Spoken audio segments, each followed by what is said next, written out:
Senta Morosini, lei alle elezioni alle elezioni con che occhio guarda? Tra l'altro quest'anno avete trovato un candidato unico che è stato nostro ospite qualche settimana fa. Allora, c'è fermento, no? C'è molto fermento, c'è molto interesse e anche molta serenità, perché il quadro diciamo, si è in qualche modo reso leggibile anche agli elettori, speriamo, con assoluta tranquillità. Lo diciamo anche con apprezzamento, così la gente saprà scegliere meglio.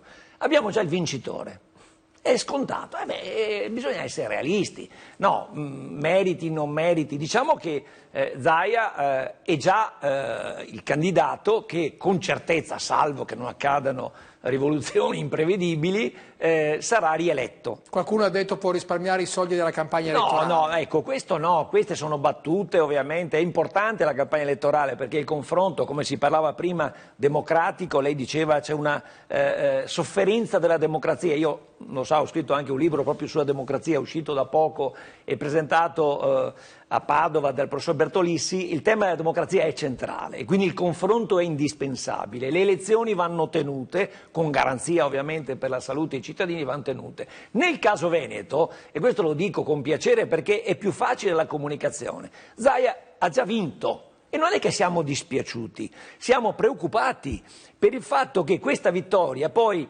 non soffra dei limiti che ha avuto la gestione fino ad oggi condotta da Zaia, per esempio sul tema dell'autonomia.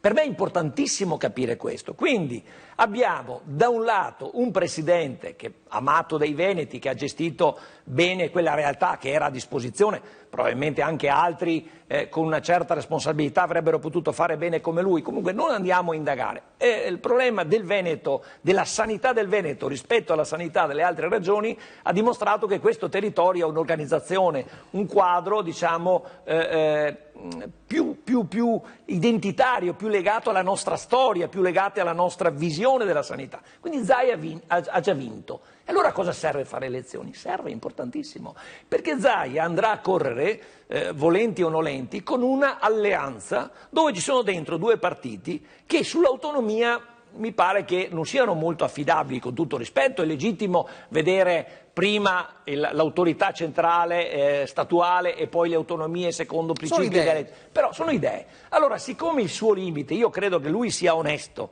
però abbia delle difficoltà al proprio interno, perché Fratelli d'Italia al momento del dunque non li ho mai visti entusiasti, dico, Fratelli d'Italia, se quelli che sono gli indici di sondaggio attuali si assesta con un bel risultato, potrebbe essere condizionante per Zaia. Quindi concludo.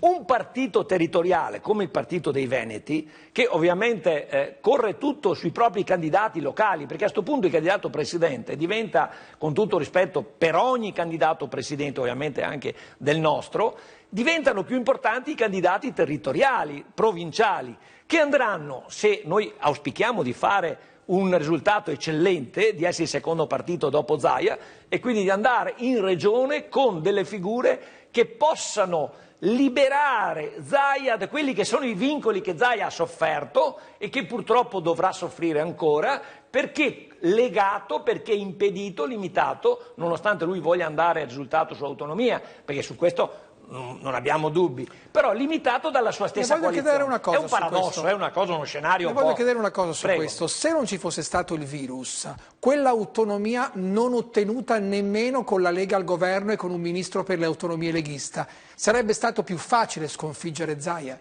No, Zaia secondo me non sarebbe stato sconfitto, avrebbe vinto magari in misura meno clamorosa, vincerebbe in modo, avrebbe vinto, perché parliamo allora del voto a 31 maggio, meno clamorosa, però avrebbe comunque vinto, 55-60, adesso siamo a livelli di 80%, quindi è bene che la gente che va a votare non abbia più la preoccupazione, come c'è stato nel 2015 quando io ero candidato presidente per Indipendenza Veneta, dice Morosini sei simpatico, mi piaci, suggestivo il progetto che hai, però sai, non vorrei mai che non dando il voto a Zaia mi vince la Moretti e quindi votiamo Zaia, anche se ci piaci, però votiamo Zaia così siamo più sicuri. Adesso dico a quell'elettorato che ho preso 56.000 voti, che non sono neanche pochi, 55, 6, 70 per essere precisi, che qualcuno non mi venga a censurare, però con i voti persi per errore ne avrei avuto 5-6.000 di più, ma non importa, circa 56.000 voti, Io dico a quell'elettorato che all'epoca ci ha guardato con simpatia, con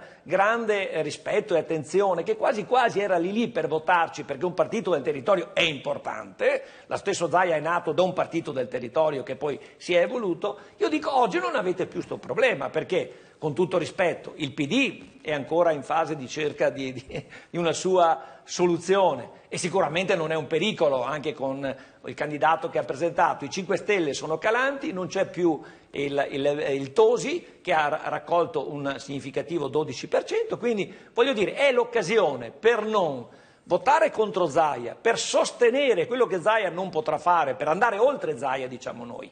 Perché noi saremo all'opposizione, ma oltre Zaia, per, tra virgolette, se non viene fraintesa l'espressione, aiutarlo, o meglio, aiutare il Veneto, e qua ho finito, a non essere più sotto i lacci, sotto il piede di una burocrazia statale che sta soffocando anche Zaia. Sarà un test importante Molto per voi. Importante.